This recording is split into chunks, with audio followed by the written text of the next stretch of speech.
राम राम जी सबको। ज्ञान की बातें चैनल में आप सबका स्वागत है। उम्मीद करती हूँ आप स्वस्थ होंगे, निरोग होंगे, खुश होंगे। परमपिता परमात्मा से प्रार्थना करती हूँ कि आपको स्वस्थ रखे, निरोग रखे, खुश रखे।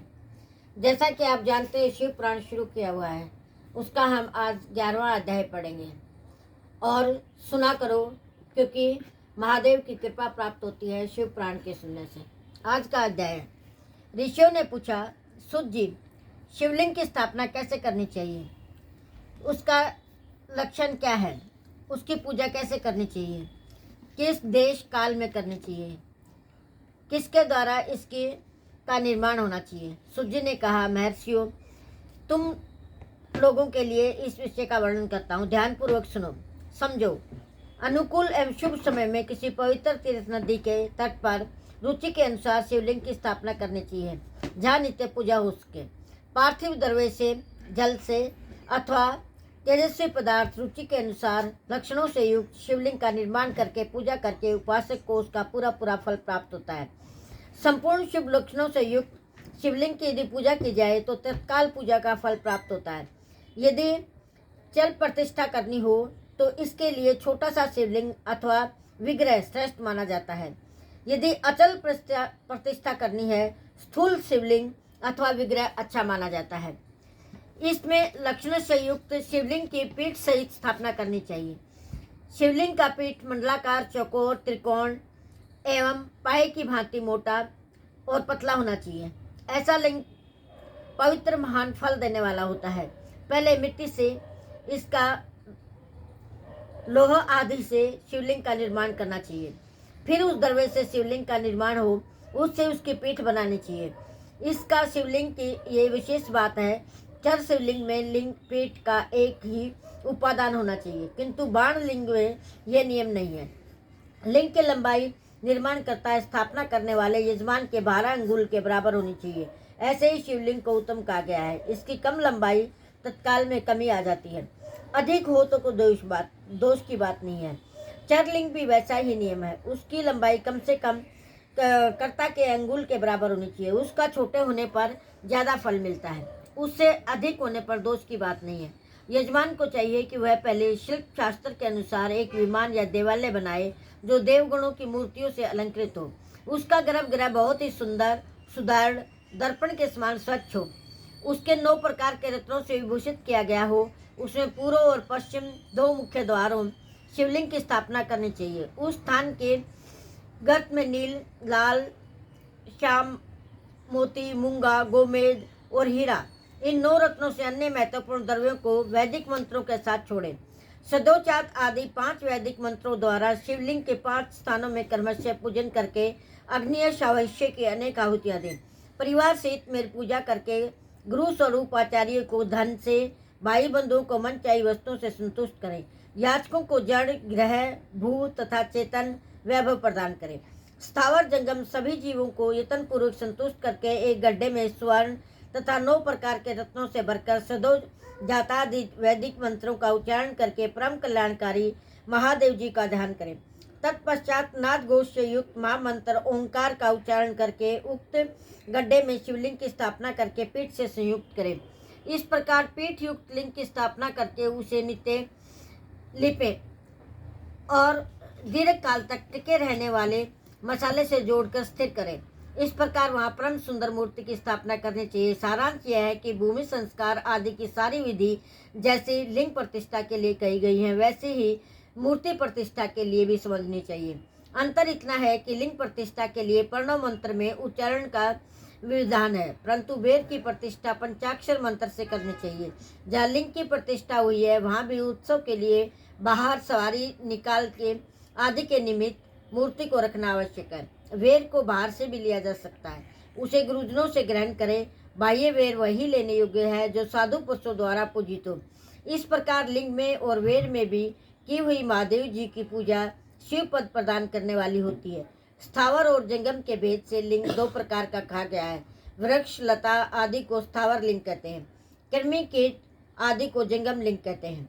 स्थावर लिंग को सिंचने आदि के द्वारा सेवा करनी चाहिए और जंगम लिंग को आहार एवं जल आदि देकर तृप्त करना उचित है। उन स्थावर जंगम जीवों को सुख पहुँचाने में अनुरक्त होना भगवान शिव का पूजन है, ऐसा विद्वान पुरुष मानते हैं। इस तरह महालिंग की स्थापना करके विविध उपचारों द्वारा उसका पूजन करें। अपनी शक्ति के अनुसार नित्य पूजा करनी चाहिए। देवालय के पास ध्वजारोहण करें। शिवलिंग साथ साथ शिव का प्रदान करना चाहिए अथवा चरलिंग में षोडशोपचारों द्वारा यथोचित रीति से क्रमशः पूजन करें। यह पूजन भी शिव पद प्रदान करने वाला है। आह्वान, आसन, अर्घ्य, पाद्य, पादांग, आचमन, स्नान, वस्त्र, युगोपवीत, गंध, पुष्प, धूप, दीप, नैवेद्य, तांबूल, समर्पण, निराजन, नमस्कार, विसर्जन, ये 16 उपचार है। अथवा अर्घ्य से लेकर नैवेद्य तक विधिवत पूजन करें। अभिषेक, नैवेद्य, नमस्कार और तर्पण, ये सब यथाशक्ति नित्य करें।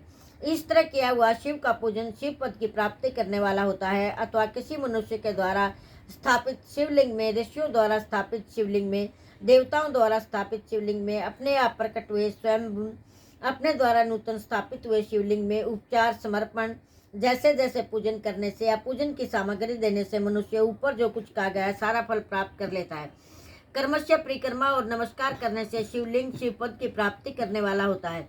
यदि नियम पूर्वक शिवलिंग का दर्शन मात्र कर लिया जाए तो वह कल्याणप्रद होता है। मिट्टी, आटा, गाय के गोबर, फूल, कनेर, पुष्प, फल, गुड़, मक्खन, भस्म, अन्न से भी अपनी रुचि के अनुसार शिवलिंग बनाकर तदनुसार उसका पूजन करें। प्रतिदिन 10,000 प्रणव मंत्र का जप करें अथवा दोनों संध्याओं के समय एक एक सहस्त्र प्रणव का जप किया करें। यह कर्म भी शिव पद की प्राप्ति कराने वाला है, ऐसा जानना चाहिए। जप काल में मकरांत प्रणव का उच्चारण मन की शुद्धि करने वाला होता है। समाधि में मानसिक जप का विधान है तथा अन्य सब समय भी उपांशु जप करना चाहिए। नाद और बिंदु से युक्त ओंकार के उच्चारण को विद्वान पुरुष समान प्रणव कहते हैं। यदि प्रतिदिन आदर पूर्वक 10,000 पंचाक्षर मंत्र का जप किया जाए, दोनों संध्याओं के समय एक एक सहस्त्र का जप किया जाए तो उसे शिव पद की प्राप्ति कराने वाला समझना चाहिए। ब्राह्मणों के लिए आदि में प्रणव से युक्त पंचाक्षर मंत्र अच्छा बताया गया है। कलश से किया हुआ स्नान, मंत्र की दीक्षा, मातृकाओं का नियास, सत्य से पवित्र अंतःकरण वाला ब्राह्मण, ज्ञानी, गुरु, इन सबको उत्तम माना गया है। द्विजों के लिए नमः शिवाय के उच्चारण का विधान है। द्विजेतरों के लिए अंत में नमः पद के प्रयोग की विधि है। शिवाय नमः इस मंत्र का उच्चारण करें। स्त्रियों के लिए भी कहीं के विधि पूर्वक नमोंत उच्चारण का विधान है, अर्थात वे भी शिवाय नमः का ही जप करें। कोई कोई ऋषि ब्राह्मण की स्त्रियों के लिए नमः पूर्वक शिवाय के जप की अनुमति देते हैं। वे नमः शिवाय का जप करें। पंचाक्षर मंत्र का 5 करोड़ जप करके मनुष्य भगवान सदाशिव के समान हो जाता है। 1, 2, 3 अथवा 4 करोड़ का जप करने से ब्रह्मा, विष्णु, रुद्र तथा महेश्वर का पद प्राप्त होता है। तो मंत्र में जितने अक्षर है उनका पृथक पृथक 1-1 लाख जप करें, अर्थात समस्त अक्षरों का एक साथ ही जितने अक्षर हो उतने लाख जप करें। इस तरह जप को शिव पद की प्राप्ति कराने वाला समझना चाहिए।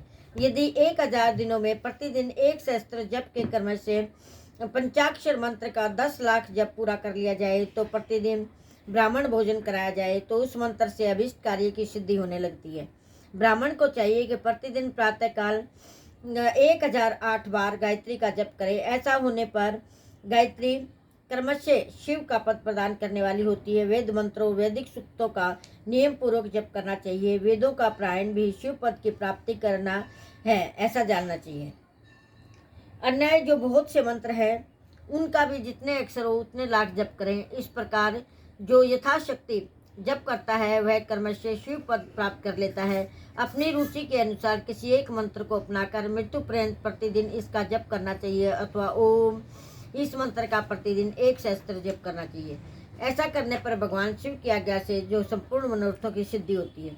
जो मनुष्य भगवान शिव के लिए फुलवाड़ी, बगीचे लगाता है, शिव के सेवा कार्य के लिए मंदिर में झाड़ने बुहारने आदि की व्यवस्था करता है, वह इस पुण्य कर्म को करके शिव पद प्राप्त कर लेता है। भगवान शिव के जो काशी आदि क्षेत्र हैं उनमें भक्ति पूर्वक नित्य निवास करें। वह जड़ चेतन सभी को भोग और मोक्ष देने वाला होता है। अतः विद्वान पुरुषों को भगवान शिव के क्षेत्र में आमरण निवास करना चाहिए। पुण्य क्षेत्र में बावड़ी, कुआं, पोखरे आदि को शिव गंगा समझना चाहिए। भगवान शिव का ऐसा ही वचन है, वहाँ स्नान, दान, जप करके मनुष्य भगवान शिव को प्राप्त कर लेता है। अतः मृत्यु पर्यंत शिव के क्षेत्र का आश्रय लेकर रहना चाहिए। जो शिव के क्षेत्र में अपने किसी मृत संबंधी का दाह, दशा, मासिक श्राद्ध, सैपिंडीकरण अथवा वार्षिक श्राद्ध करता है अथवा कभी भी शिव के क्षेत्र में अपने पितरों को पिंड देता है वह तत्काल सब पापों से मुक्त हो जाता है। अंत में शिव पद पाता है। तो शिव के क्षेत्र में 7, 5, 3 एक ही रात निवास कर ले।